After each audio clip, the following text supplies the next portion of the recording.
Hi, good evening. Welcome along to the Transfer Show. Over the next hour, Mark McAdam and James Savundra will discuss all the deals happening in the first few days of this early summer window. Remember, there's just a week to go to get that first business done. Deadline, 7 p.m. next Tuesday. Well, Bruno Fernandes has refused the chance to go to Saudi Arabia. He's staying at Manchester United. We're due to hear from him shortly as he speaks for the first time about that big money opportunity. Jadon Sancho will soon be joining him back at Old Trafford. He couldn't agree a deal with Chelsea, and they're paying £5 million to send him back to United. We'll take a detailed look at this pretty complicated situation.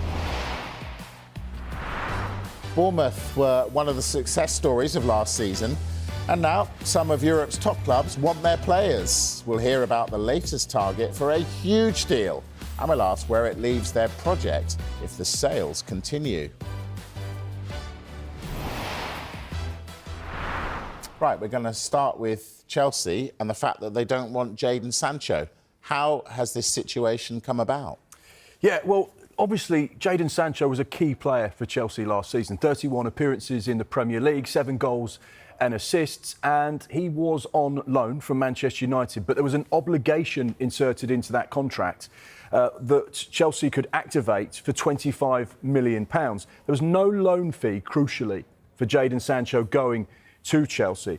But Chelsea are paying Manchester United £5 million not to buy Jadon Sancho. And I can see the way you're looking at me there, Mike. You're going, well, hang on a second, what's going on there? Quite simply, Jadon Sancho's representative spoke to Chelsea about potentially joining permanently, but because Manchester United were paying around 50% of his wages to play for Chelsea, he had to fit in to their wage structure, which would have potentially meant him taking a rather hefty pay cut to sign permanently for Chelsea. So therefore, they couldn't find some common ground with regards to that deal. So Chelsea said, thanks very much. We'll pay the penalty in the contract and we're going to be sending you back to Manchester United. Now, this is a player that has a lot of interest from around Europe and crucially started the big games at the end of the season and, of course, the Europa Conference League final. So no question he's got quality and ability, but wage is the stumbling block. And Chelsea just said, on this occasion, we're going to send you. Mark's bigging him up, James. But did he do enough at Chelsea to have a lot of options now? Well, I think there were really promising signs at stages at the very beginning and right at the very end with that goal against Real Betis last week in the Conference League, which just showed what he can do and what we were used to seeing at Borussia Dortmund. It's something we've not seen a huge amount from Jadon Sancho in the Premier League, either at Chelsea or at Manchester United. But Enzo Maresca was full of praise for him when he spoke about him in the final few weeks of the season, saying that if we qualify for the Champions League, then it's because of Jadon Sancho. If we win the Conference League, it's because of Jadon Sancho. I think there was a huge amount of credit which he built up there. And as Mark's saying there, I don't think it's a case of Chelsea not willing to spend the £25 million fee. It was more about they couldn't get him to fit within the wage structure. The question you'd have is, were there conversations that took place at the start of last season when this deal was agreed? Because at that point, if Chelsea were to sign him permanently, then that conversation you'd think would have already happened about the fact is, listen, you're on this amount of money now, but if you do sign permanently, you're going to have to take a huge wage cut from what you're on at Manchester United. So I think, as far as United are concerned, there'll be immense frustration because I think at the start of last season they felt that they were able to close a really disappointing chapter with Jadon Sancho. But now this summer they're going to have to try to find a way to get him out of the football club. Perhaps there's a way in which he's integrated under Ruben Amorim, who's not had a chance to work with him, who has no relationship with him whatsoever. Perhaps there is that case. It seems unlikely. I think the preference from all parties, including Jadon Sancho, would be a clean break now. There is still 1 year left on that contract. Let's bear in mind how much money Manchester United have paid Jadon Sancho not to play for their football club. They helped fund his wages at Borussia Dortmund, though, because Borussia Dortmund did so well, it ended up being quite a good deal for Manchester United. But they were still covering some of his wages whilst he was at Chelsea. That's how they made this deal work. They're expecting offers, and a number of clubs in the Premier League and Europe, we understand, have approached Sancho's representatives about what the condition of a deal could look like. As I mentioned, 1 year left on his contract. A loan can't be ruled out at this stage, but ideally there would be a permanent sale. Whether or not Manchester United can get £25 million or not, that felt like quite a fair fee that Chelsea paid. I don't think he did his credentials any huge favours at Chelsea, but I don't think you can write him off. He's still just 25 years of age. There's definitely a player there. He's shown that. But unfortunately at Chelsea, not throughout the whole season. OK. Mark, Are there tricky times ahead at United, uncomfortable times? Because Sancho's gone back, Anthony's going to have to go back, Rashford's going to have to go back. Tricky times? Yeah, potentially. Let's be honest. There's been a lot of tricky times at Old Trafford over the course of the last few seasons. Things that really aren't going in the way in which Sir Jim Ratcliffe had hoped, the fans have hoped. So they're going to have to make some big decisions. And you've seen that over the course of the last 12 months. You know, there's been a lot of people that have worked at Manchester United that have lost their jobs. There's going to have to be big decisions made with regards to some of those players you've mentioned about the football side of things. And Sir Jim Ratcliffe has quite openly said, look, we cannot afford to keep operating in the way we have been. We have to trim costs. We have to be more sustainable. We have to be careful. We have to get our investment right. And when you look at those players, Marcus Rashford, Jadon Sancho, Anthony, best part of £1 million a week there that's going to be potentially not involved in that first team if Ruben Amorim doesn't step in and say, actually, clean slate, these boys can play for me and they can prove that they're Manchester United players over the course of pre-season.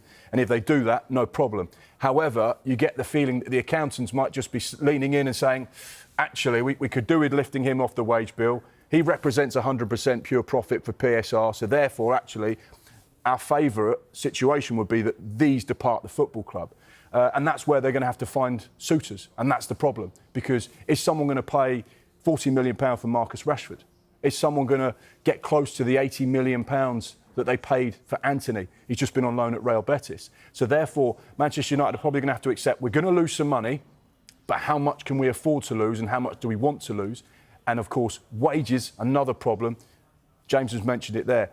When you're on £300,000 a week and someone offers you 150, you're going to say, actually, I'm not going to leave Manchester United. So then United have got to be clever and creative and say, well, we'll make up the difference for you to go. Yeah, interesting. We'll have much more on United to come, but I want to go back to Chelsea, James. Liam Dilap, where are we with this one?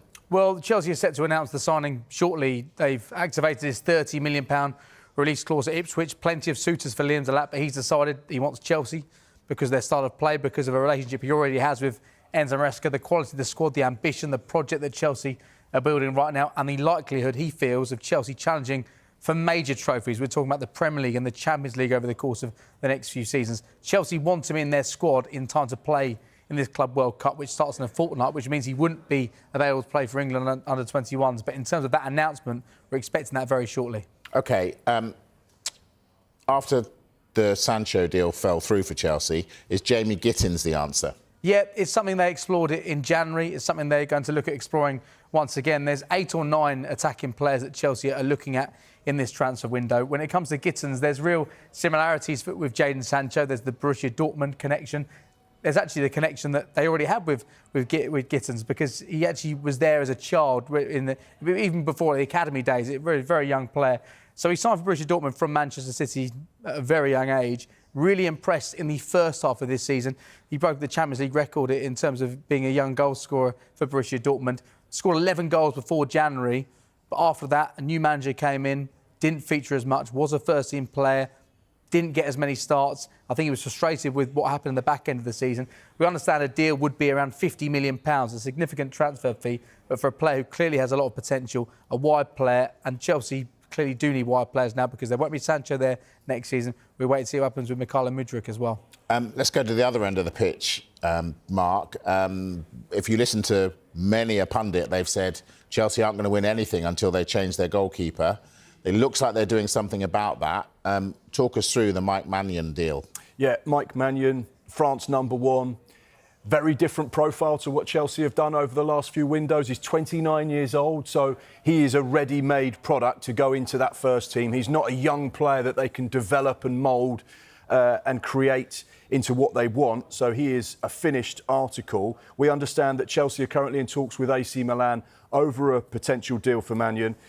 He's got just 1 year left on his AC Milan contract, and there's a confidence that Chelsea can get the deal done. So, yeah, this would be a big one, because I know a lot of Chelsea fans, and like you rightly say, pundits have said over the course of the last couple of windows, last season, if Chelsea get a really top-class, world-class goalkeeper, and that's what Chelsea feel he is, one of the best in the world, then that would be a significant step towards getting them not just into the top 4, but challenging for the Premier League title. So one to keep an eye on, but certainly getting to an advanced stage.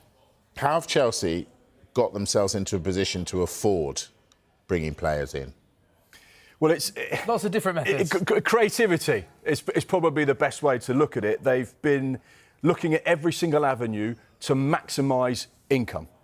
Yep, so firstly what they looked at the very beginning was in terms of the long contracts they were handing out. Remember, they gave Enzo Fernandez an 8.5-year contract. Mykhailo Mudryk got similar. The rules changed, FIFA changed it, which meant that you could only spread a transfer fee across 5 years. But Chelsea initially took advantage of that, and still they are handing out long contracts. We'll see that of Liam Dilap as well. Spreading that £30 million fee across 5 years works out at £6 million per year. And then one thing we saw them do, which drew quite a lot of criticism from Chelsea fans, but I think they'll feel vindicated in what they did in the end. The likes of Mason Mount, Conor Gallagher going for significant transfer fees, pure profit when it comes to profit and sustainability rules. Also, the club have sold 2 hotels to another sister company to keep them PSR compliant, and the ownership group also sold the women's team to their parent company. So some of these methods have been used to keep them compliant, which have been outside of transfers. But when you look at their transfers they've done, they'll feel that they're really happy with the squad they've got right now. Yes, it will be a big summer, but they really have overhauled that squad whilst remaining compliant with PSR. Crucially, the performances in the league, finishing 4th and winning the Conference League, means there's even more wiggle room when it comes to PSR. So they can go out and be bold in this transfer window. They say competing in the Champions League is worth a minimum of 80 million euros. And the fact that they are going to be in the big time, massively important. And that's where Manchester United have missed out, because that windfall is huge, particularly when it comes to signing players. You know, if you get 2-3 players for 100 million, but you haven't got that 100 million, it completely changes the dynamic of what you do in a transfer window. And that's where Chelsea have done well on the pitch this season. But like James says, you've got to keep winning. You've got to get in the Champions League. You've got to get to the latter stages of the competitions, because it makes such a massive difference to the balance sheet. As Mark says, United missed out on that, but it doesn't look like they're going to miss out on Bryan Mbeumo. He looks like he's heading to United. They've got Cunha over the line. We're going to talk him, Mbeumo, and also, don't forget, Bruno Fernandes is on the way shortly. That and more to come in the Transfer Show.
Right, we promised you a little bit of Bruno Fernandes. He's currently speaking in Portuguese with a German translation, which isn't great. But we have got James Savundra, who's got a little bit of what he said. So well, I can't claim to speak either of those languages, but there are some quotes that are emerging from this press conference right now involving Bruno Fernandes. He said there was an opportunity, referring to this potential move to Al-Hilal. The president called me and asked if I wanted to go there. They were waiting for me. I spoke to Amram. He asked me not to go. Manchester United didn't want to sell me. They don't need the money. If I'd wanted to leave, they would have made it happen. There's some more quotes as well. This is really interesting because we spoke about the fact that Bruno Fernandes was going to speak to his family before making the decision. Well, he gives a little bit of insight into that there. He says, Al-Hilal were very kind. They spoke to my agent. Then I spoke to my wife. She asked, what do you want to do? She always supports my decisions. It would have been easy to move there. I know the Portuguese players there very well, but I want to play at the highest level and compete for major titles. I can do that, and I still want to. I'm very passionate about football. So there is Bruno Fernandes speaking about his decision to turn down the money from Al-Hilal, the opportunity to potentially treble his current earnings he has at Manchester United. It looks like he's set to stay at Manchester United, and there he is explaining why he's decided to turn down potentially £750,000 a year. At 30 years of age, the United captain is set to remain at the club. What do you make of it, Mark? Because £100 million is a lot of money, and you can do a fair bit of a rebuild with £100 million. What do you think? Yeah, so I think this is basically two parts to the decision, isn't there? Because Manchester United will probably think, on one hand, £100 million for a 30-plus-year-old is great business for us. Therefore, it makes sense to sell him, and we can reinvest that money. The other thing is a footballing decision, and they'll say, well, hang on a second, you know, this is our captain, this is our leader, this has been our most consistent player over the course of the last few seasons. Without Bruno Fernandes in that Manchester United team, where would we be? You know, he has been so influential. He's been an ever-present, misses very, very few games. So therefore, from a footballing perspective, we need this guy right now, and we're going to go for a rebuild, then we need him to be a part of it. When you look at the money that he's turned down, I have so much respect for him, because it's not easy to turn down that kind of cash, because it is life-changing. Even though he's a multi-millionaire, when someone's putting on the table that kind of money that can transform your family's life forever, and you can go to a completely different place financially, you have to respect him. I think he had a brilliant relationship with the Manchester United fans. They absolutely loved him. And when he's made a decision like this and put that football club first before himself and made a footballing decision, not a financial one, I think it shows you a lot about his mindset, his mentality, type of character and person he is. And if Manchester United have him in the middle of the pitch under that new rebuild and under this new look Ruben Amorim team, it gives them a real chance. So I have so much respect for that kind of decision, because it wouldn't be easy. It's such an encouraging statement, isn't it? Because you look at where Manchester United were only a few days ago, the 21st of May, that £100 million match against Tottenham. They lost that game, and it felt like United couldn't get any worse. It felt like, where on earth does this football club go from here? There's some that have covered the club, some that have been fans for more than 50 years, saying, I've never felt this low as a Manchester United fan. Well, in the space of the last few days, their captain has confirmed his future. He's committed himself to this football club. What a statement of intent that is, how encouraging that is, that the captain, who's got the opportunity to go and earn a ridiculous sum of money elsewhere, believes in the project when so many seem to have lost faith in that project. He believes in Ineos, he believes in Ruben Amorim as their head coach, signing Mateus Cunha over the course of the last few days as well. It feels like United have gone from rock bottom to being in a place where fans can maybe start to feel slightly optimistic about the future of this football club, but potentially with Bryan Mbeumo coming in as well. So for United, this is absolutely huge. Yes, they could have made a huge amount of money from selling Bruno Fernandes, but you'd argue the money that they bring in, would they spend that wisely? And is it worth losing this man for free in 4 years' time when he's got them back to where they need to be? Well, I can tell you that Gary Neville agrees with you, because he's been speaking about all the misery at United and how this sends a positive message. It's significant. I think that the money that was on the table was big, so I think that there was an element of this situation that meant that United getting that level of money for someone at Bruno's age, obviously you couldn't say that it would have been a bad deal, but on the other hand, Manchester United's star player, only player at times, for the last sort of 4, 5, 6 years has been Bruno Fernandes. He's the one player that I can point towards that's been a success. Him staying at the club, Cunha coming in, does give them a couple of players with personality that might just make a difference next season, hopefully. It would have been easy for him at the end of this season to say, look, I'm done here. You know, there will have been a huge amount of money on the table for him to go over to Saudi.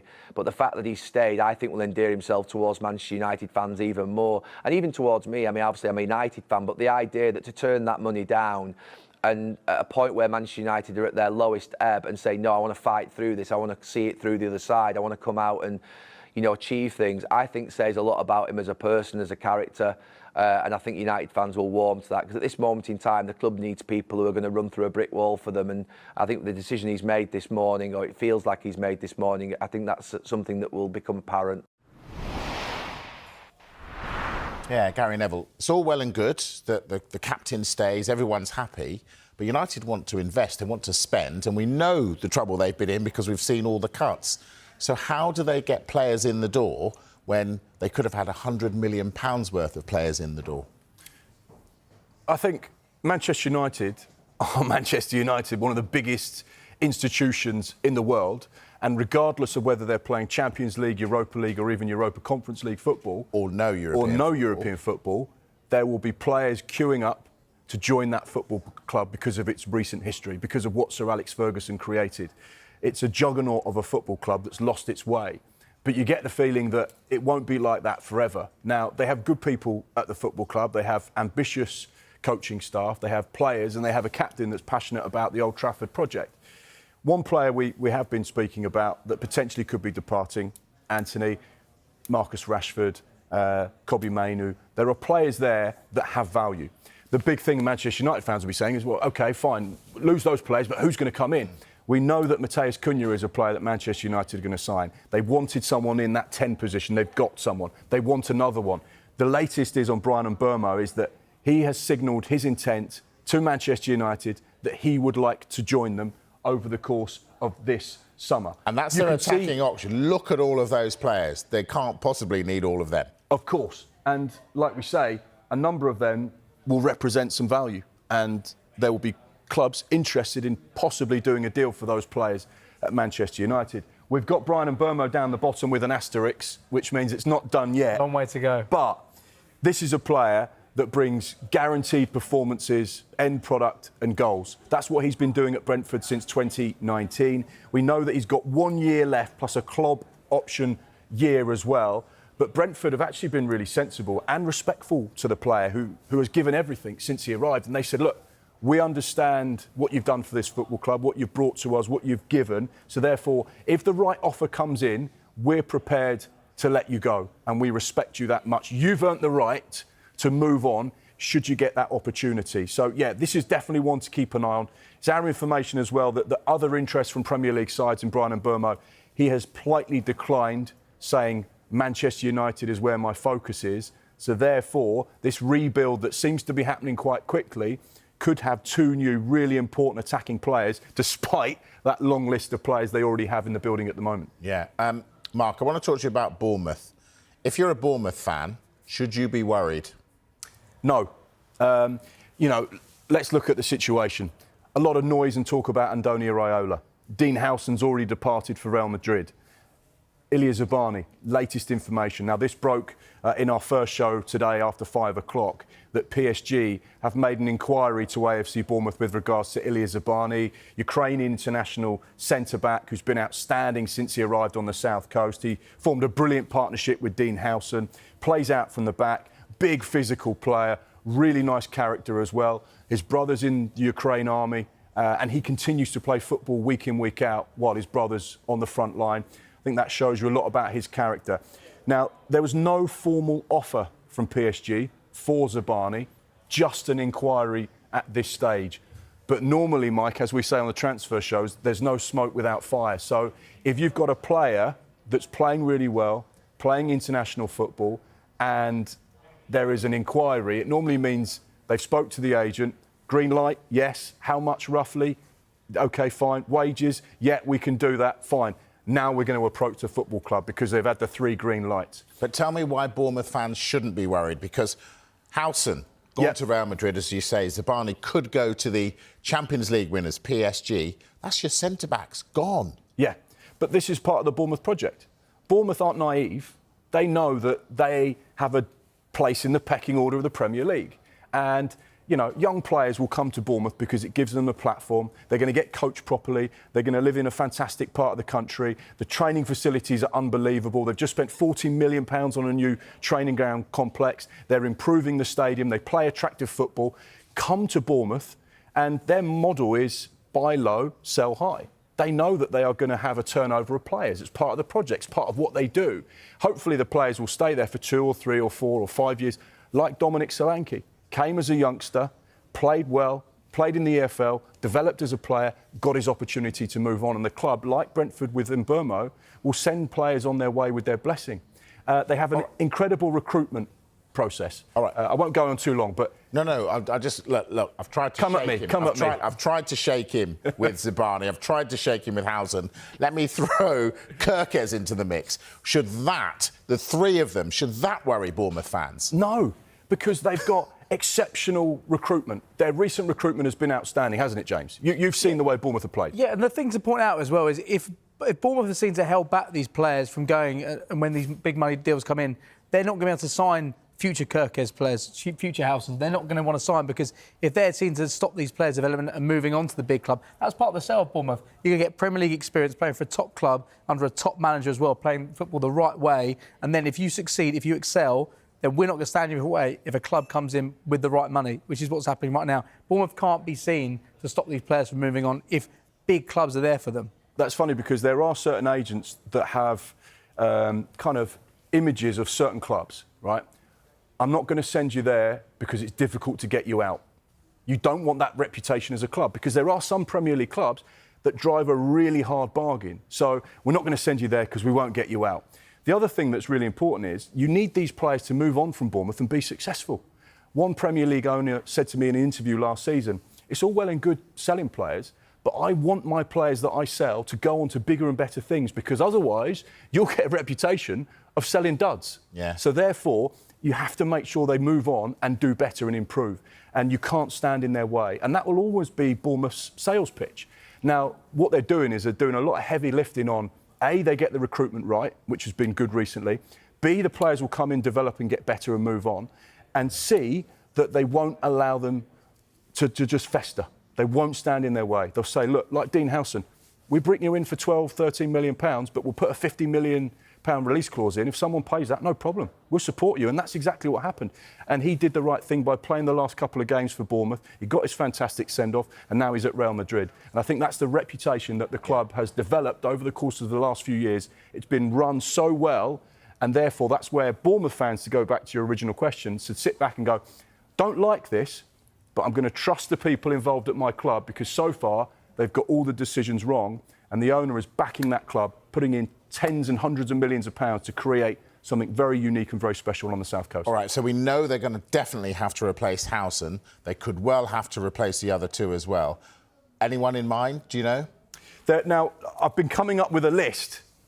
Now, I've not... Let me just check my... This is live TV, but this is what Transfers is all about. No. I've been coming up with a list of players that Bournemouth have identified as potential replacements for the likes of Dean Howson and Milos Kirkes. But until I get a green light that we're on the money, but we've still got, what, 26 minutes or so whilst we're on air. So you never know, Bournemouth. And they will have players in mind, like they had Evan Nielsen. That deal was ready to be done as soon as Solanke left. They replaced Solanke with Evan Nielsen, record transfer fee within 5 days. They'll have someone lined up, won't they? That's it. Come back to me.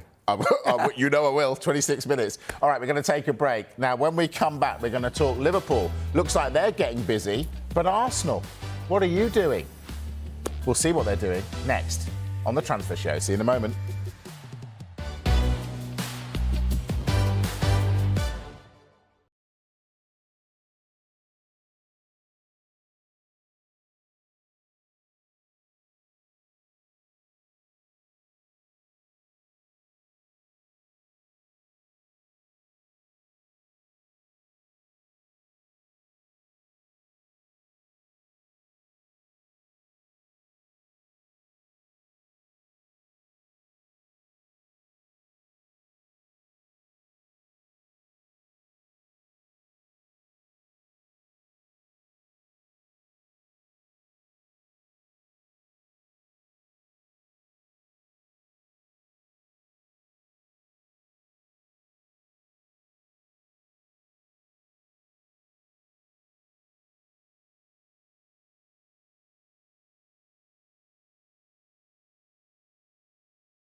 Right, we're going to talk Liverpool and Arsenal now. James, let's start with Liverpool.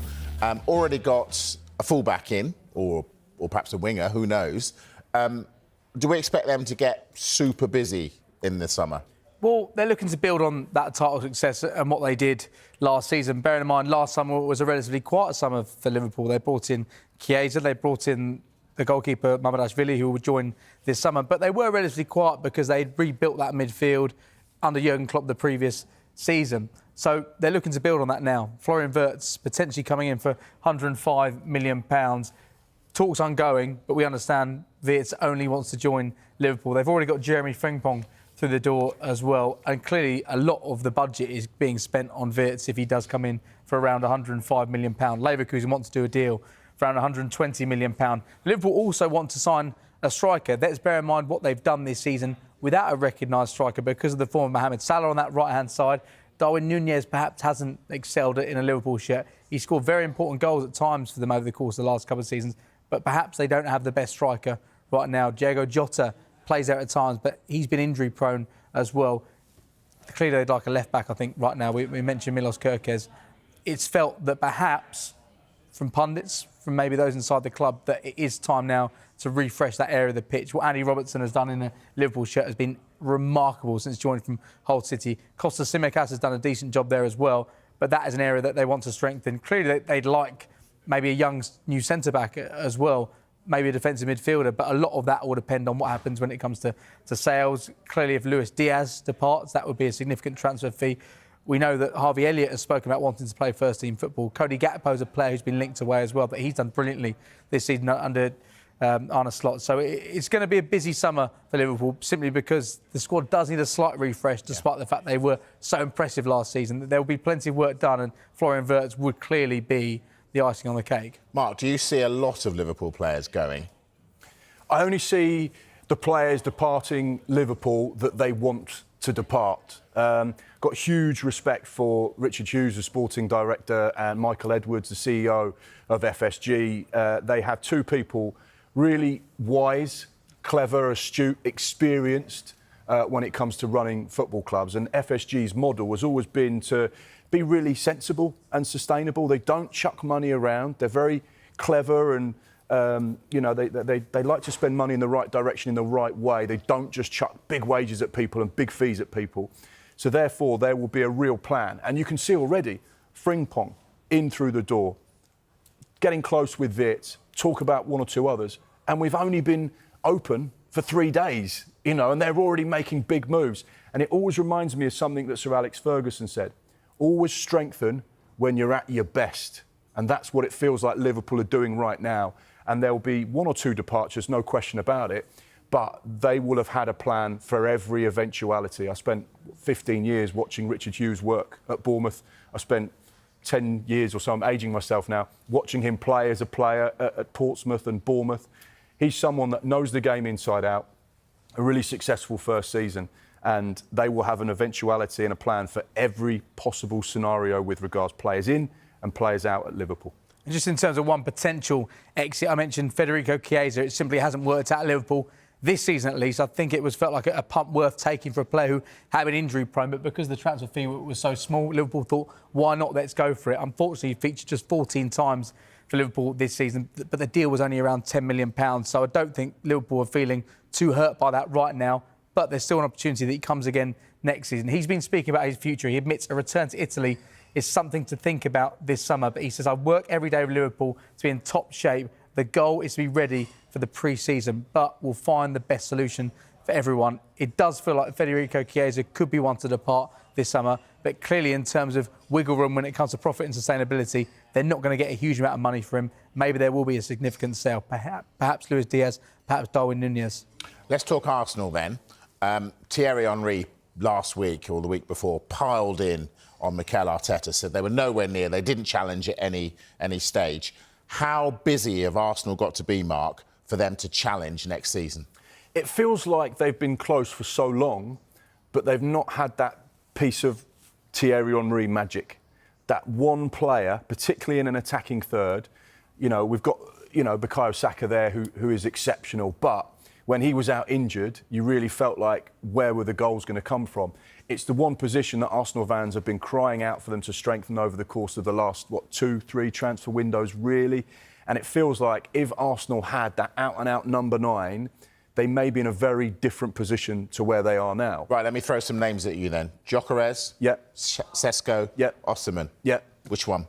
Right, I'll tell you what, let's go with Benjamin Sesko, 22 years old, someone that's been in the Red Bull group, just 13 goals and assists last season for RB Leipzig, someone that has undoubted quality. A couple of windows ago, he was linked with Real Madrid. Real Madrid were keeping tabs on him, someone that was really, really on the radar for a number of clubs. This is a deal that's been described to me as a cheaper deal than the other player you mentioned, or the other two players you mentioned, Victor Gyökeres and Osimhen as well. Now, the problem with Victor Gyökeres is he's 27 years old tomorrow, and now football clubs look at deals and they say, right, if we're going to invest 60, 70, 80 million pounds plus agents' fees and wages on this kind of a player, what are we going to get back in 3 or 4 years down the line? Well, some goals. Hopefully some goals, but at 27 years old, the chances of you flogging him on for 40 or 50 million in 4 or 5 years' time is very, very slim. But Victor Gyökeres, a player I absolutely adore. I love watching him on loan at Coventry. I love watching him play for Coventry before he went to Sporting. Last season, 46 goals and assists just in the league, 7 in the Champions League. He is going to guarantee you goals. Will he guarantee them in the Premier League is the big question. But no question, he is another player that is on the radar of Arsenal. Osimhen, another good player, another goal scorer, but hefty wages, and that's a big investment as well. So that's the 3 that Arsenal are linked to at the moment. There could be 1 or 2 others, but do Arsenal have the transfer funds to go and spend 120 million on one player? You tell me. I don't think so. No. I don't think so. Really? No. I think they have to be a little bit more clever. I think Mikel Arteta has spent, best part of £1 billion over the last 5 years on players, and all they've done is got to second. Got close, yeah. They've got close. They've been outstanding.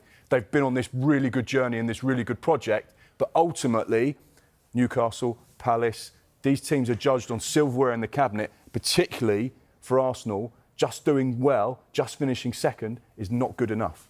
They will sign a striker. It depends who it's going to be. I think it's going to be between those 2 options. And there are internal discussions ongoing right now between Gyökeres and Sesko. I don't think they'll be going for Osimhen. And Mark's so right, there's the 2 options there. I think Arsenal fans want the finished product, I think, right now. You've got Sesko's 22, he's got a modest goal-scoring record, but you look at what Gyökeres has done at Sporting Lisbon, 97 goals in 102 matches for the club. There was an argument, there was a report that there's a slight difference of opinion in terms of who Andrea Berta, the new sporting director, wants and who Mikel Arteta wants. But Mikel Arteta spoke to us a couple of weeks ago and said, that's not the case. We're on the same hymn sheet. We know what we're going to do. It's going to be a big summer of recruitment. But I think when you look at Arsenal this season in the Premier League, their highest goal scorer in the Premier League was Kai Havertz with 9 goals. And he missed 3 months of the football. They will sign a striker. Gyökeres feels like the finished article. I think that's what Arsenal fans would want right now. Sesko could go on and have a massive high ceiling. They will sign someone.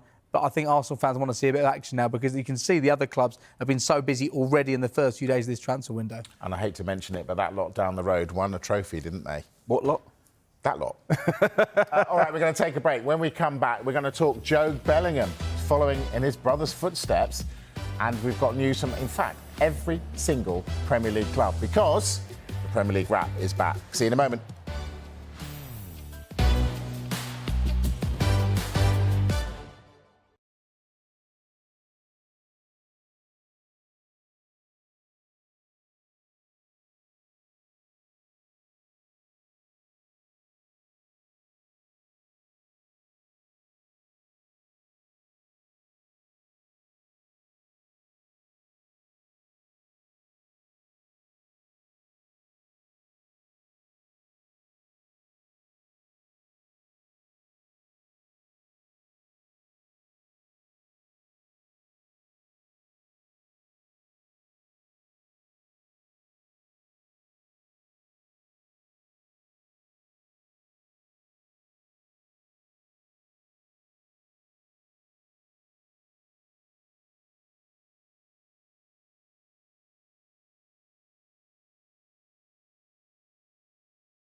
Hi there, welcome back to the Transfer Show. Time now to go around the Premier League for the latest news from every single club. Mark, take it away. Thank you very much indeed. Yeah, Mikel Arteta's search for number 9 continues.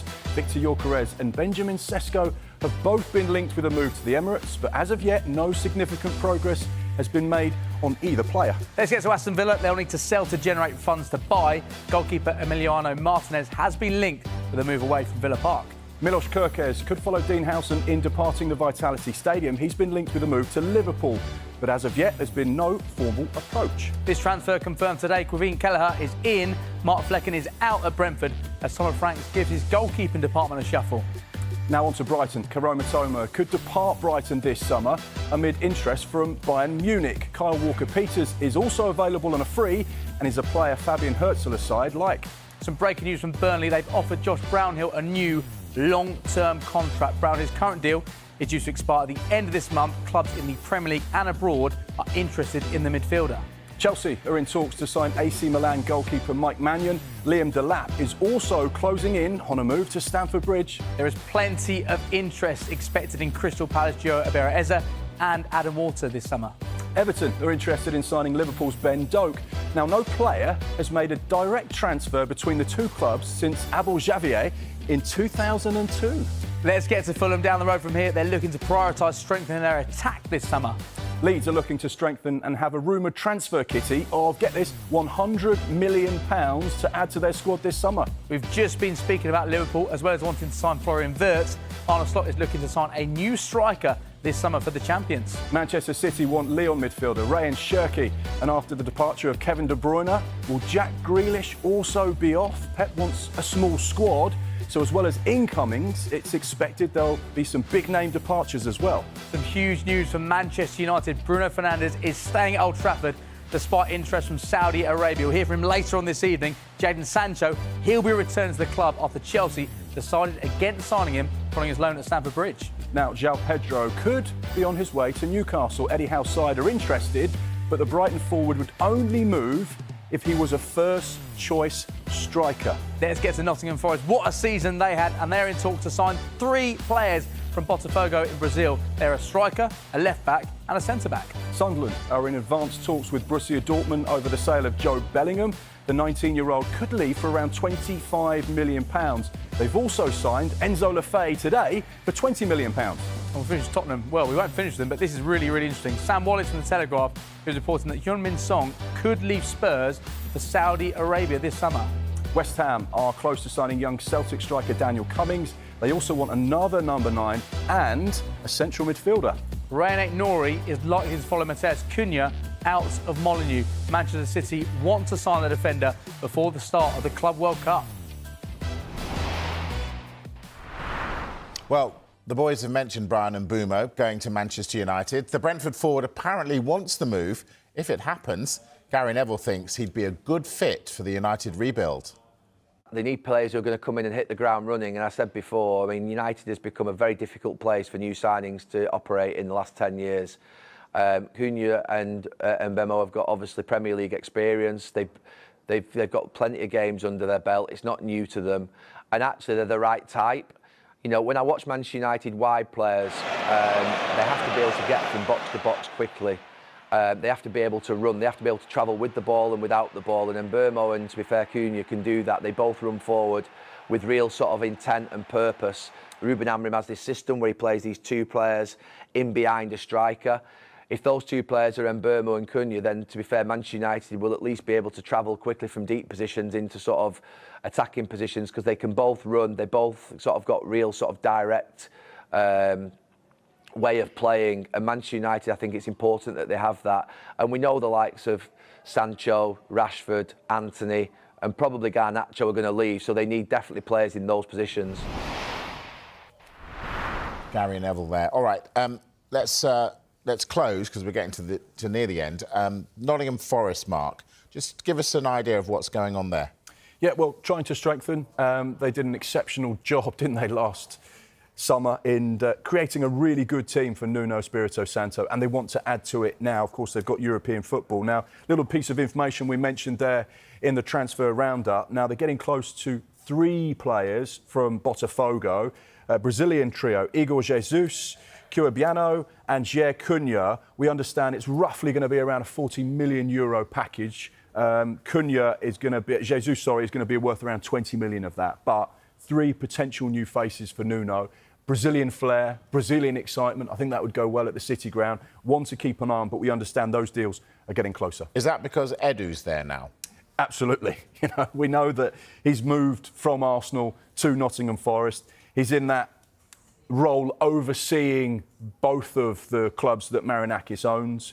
So therefore, he's sort of one up from the sporting director, Ross Wilson. But I understand there's a really good working relationship there. So it'd be interesting to see his influence on that team. We know some of the exceptional business he did whilst he was at Arsenal.